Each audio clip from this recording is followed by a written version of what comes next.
Like when the defense, when they scored on offense to open the second half, we were like, good, let's go after it. And that's what we did. We went out and scored. We had a good drive, and then we just kept on going from that point on.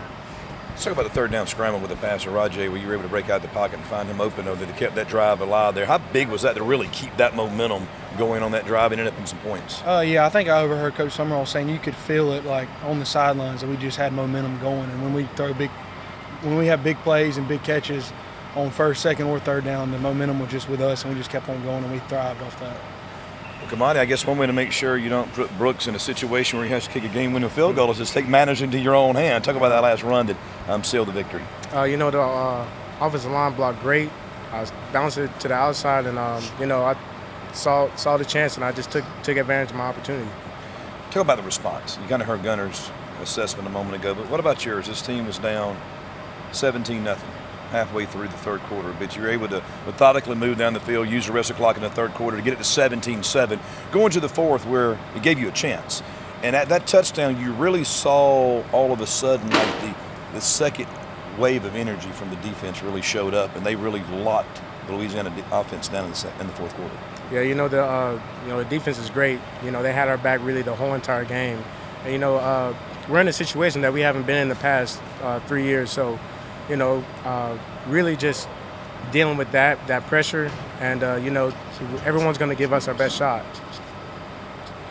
All right, but Gunnar, last question for you. 7-2 on the season now. Mm-hmm. Finally, you get back to the vet and play. 2 of the last 3 regular season games back at home, out of conference next week.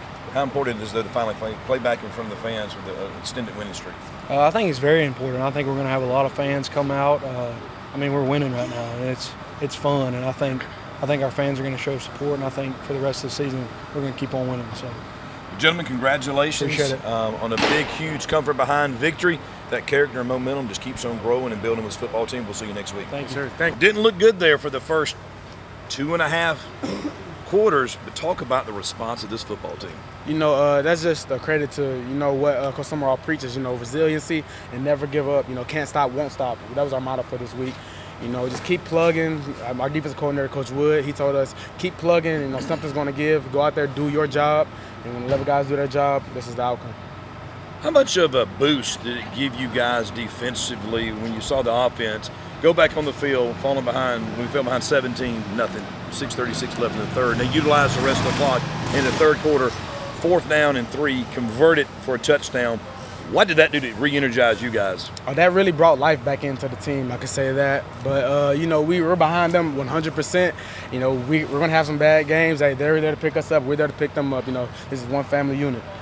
Brooks, I want to ask you as well, too, because even though Kimani saved you for coming out there, I know you wanted an opportunity to kick that for the game winner, but it's always better when somebody just going and running in for you. Right. But talk us back through the kick on the drive before that, too, because you played a critical part of that as well, too, getting us back to a situation there where it drew it in close to a 3-point game. Yeah, I always tell people I don't really like when people come up to me, like, on certain drives, and they're like, oh, this is going to come down to you. Like, you got to make this kick. So I didn't really even understand the situation until people started doing that, and I looked at the score, and I was like, okay, yeah, I probably need to focus more on this. But when we got out there, I give all my credit to holder, snapper, protection, because without them, none of this would happen. And, I train every day to go out there and make those kicks, and I'm happy it went the way we did. And Carlton, you look at this Louisiana team, 4-4 coming into the season, but they have been the top tier of this conference the last several years. 34-5 over the last 3 years, 4 consecutive Western Division championships, the defending overall conference champions, 13-1 last year. They've kind of set the bar. How big is this now to really let folks know in this division, in this conference, in the country, Troy football's back? Well, I believe Troy football's back. We came here to make a statement, and that's what we did tonight. Well, hopefully that's what we did tonight.